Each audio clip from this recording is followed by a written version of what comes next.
Assalamualaikum warahmatullahi wabarakatuh.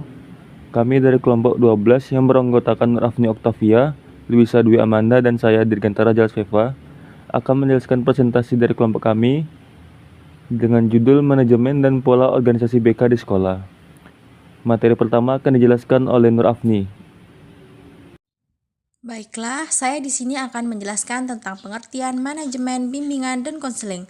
Sebelum itu, marilah kita bahas apa itu pengertian manajemen.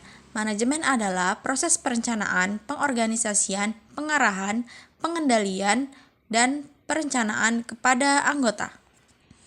Sementara konseling adalah hubungan tatap muka yang bersifat rahasia dan penuh dengan sikap penerimaan dan pemberian kesempatan dari konselor kepada klien. Jadi, dapat disimpulkan bahwa manajemen bimbingan dan konseling yaitu proses perencanaan, pengorganisasian, pengarahan, pengendalian dalam hal bimbingan dan konseling untuk mencapai tujuan pendidikan yang efektif dan efisien. Selanjutnya, saya akan menjelaskan tentang tantangan dalam manajemen BK. Yang pertama, ada kurikulum yang padat. Kurikulum yang padat di sekolah seringkali mengurangi waktu yang tersedia bagi konselor untuk memberikan layanan bimbingan konseling. Banyak mata pelajaran yang harus diajarkan sehingga sesi konseling menjadi terbatasi. Yang kedua, ada keterbatasan sumber daya. Banyak sekolah yang tidak memiliki sumber daya manusia dan finansial untuk mendukung program BK yang efektif. Hal ini membatasi akses siswa terhadap layanan konseling yang mereka butuhkan. Selain itu, konselor seringkali bekerja sendiri tanpa dukungan tim, yang dapat mengurangi efektivitas layanan. Lalu, ada pemahaman dan stigma. Pemahaman yang kurang mengenai peran dan fungsi BK di kalangan siswa, guru, dan orang tua menjadi tantangan yang signifikan. Beberapa pihak mungkin tidak seutuhnya memahami pentingnya BK, yang dapat mengakibatkan kurangnya dukungan untuk program ini, serta adanya stigma negatif terkait dengan layanan konseling. Lalu, kebutuhan siswa yang beragam. Siswa di sekolah memiliki kebutuhan yang sangat beragam, mulai dari masalah akademik hingga sosial dan emosional. Konselor perlu memiliki pengetahuan dan keterampilan yang luas untuk dapat menangani berbagai masalah yang tersebut dan memberikan layanan yang sesuai. Lalu ada kolaborasi dengan wali murid. Membangun kerjasama yang efektif dengan guru pelajaran dan orang tua seringkali menjadi kendala. Tanpa kolaborasi yang baik, upaya bimbingan dan konseling bisa terhambat, sehingga mempengaruhi kualitas layanan. Yang terakhir ada kurangnya pelatihan khusus. Banyak guru BK yang tidak mendapatkan pelatihan khusus dalam bimbingan dan konseling, sehingga mereka mungkin tidak sepenuhnya siap untuk menghadapi tantangan yang ada.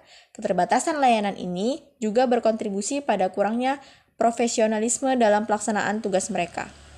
Baik, materi selanjutnya, organisasi pelayanan bimbingan dan konseling di sekolah. Pengorganisasian dalam pelayanan bimbingan dan konseling berkenan dalam bagaimana pelayanan bimbingan dan konseling dikelola dan diorganisasi. Pengelolaan dan pengorganisasian pelayanan BK berkaitan dengan model atau pola yang dianut oleh suatu sekolah. Apabila sekolah menganut pola profesional dalam pelayanan BK, akan berbeda sistem pengorganisasiannya dengan sekolah yang menganut pola non-profesional. Sistem pengorganisasian pelayanan BK di sekolah bisa diketahui dari struktur organisasi sekolah dan madrasah yang bersangkutan. Dari struktur organisasi tersebut juga bisa diketahui pola dan model apa yang digunakan oleh sekolah yang bersangkutan. Apabila di sekolah dan madrasah yang bersangkutan hanya memiliki satu orang guru pembimbing, maka model organisasi pelayanan BK terintegrasi dengan organisasi sekolah dan madrasah secara umum.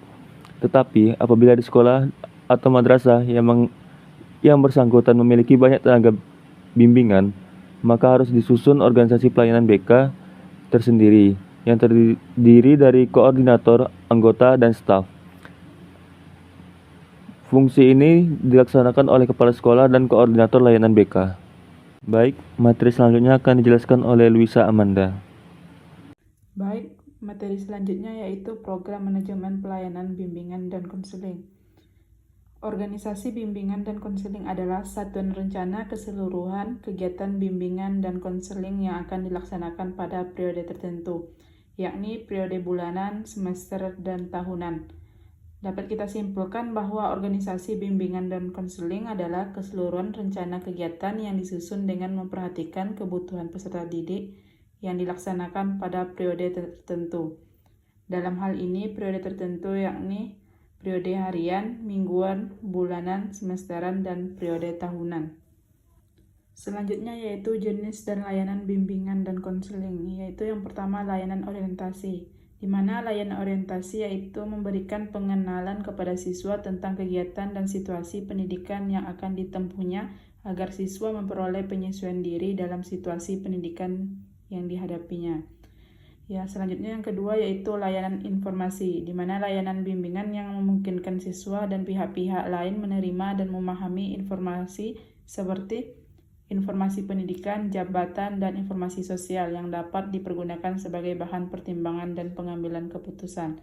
Selanjutnya yaitu yang ketiga layanan penempatan atau penyaluran.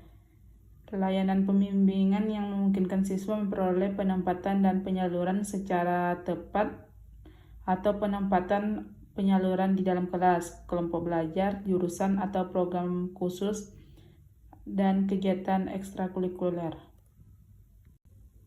Baik, selanjutnya yaitu kegiatan pendukung bimbingan dan konseling. Yang pertama yaitu aplikasi instrumentasi, yaitu kegiatan pendukung bimbingan dan konseling untuk mengumpulkan data dan keterangan tentang peserta didik. Keterangan tergantung lingkungan peserta didik dan lingkungan yang lebih luas. Pengumpulan data ini dapat dilakukan dengan berbagai instrumen, baik tes ataupun non-tes. Selanjutnya yang kedua yaitu himpunan data. Penyelenggaraan himpunan data yaitu kegiatan pendukung bimbingan konseling untuk menghimpun seluruh data dan keterangan yang relevan dengan keperluan pengembangan peserta didik. Berbagai hal yang termuat dalam himpunan data adalah berbagai hal yang terdapat dalam instrumen bimbingan dan konseling. Selanjutnya yang ketiga yaitu konferensi kasus, yaitu kegiatan pendukung bimbingan dan konseling untuk membahas permasalahan yang dialami oleh peserta didik dalam suatu forum pertemuan yang dihadiri oleh berbagai pihak yang diharapkan dapat memberikan bahan keterangan, kemudahan, dan komitmen bagi terentaskan permasalahan tersebut. Selanjutnya yang keempat yaitu kunjungan rumah, di mana kunjungan rumah itu kegiatan pendukung bimbingan dan konseling untuk memperoleh data, keterangan, kemudahan, dan komitmen bagi terentaskannya permasalahan peserta didik melalui kunjungan rumah. Kunjungan rumah ini merupakan kegiatan yang membutuhkan kerjasama dan koordinasi yang baik antara orang tua wali murid dengan guru bimbingan dan konseling. Yang terakhir yaitu ahli tangan kasus, yaitu kegiatan pendukung bimbingan dan konseling untuk mendapatkan penanganan yang lebih tepat dan tuntas atas masalah yang dialami peserta didik, dengan memindahkan penanganan kasus dari satu pihak ke pihak lainnya.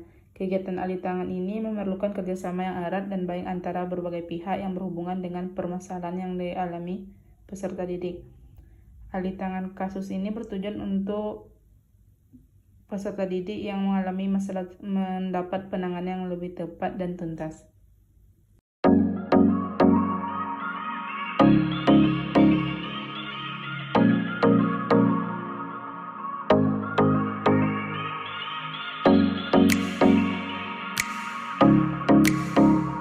Baik, mungkin itu saja pemaparan materi dari kelompok kami. Kami ucapkan terima kasih.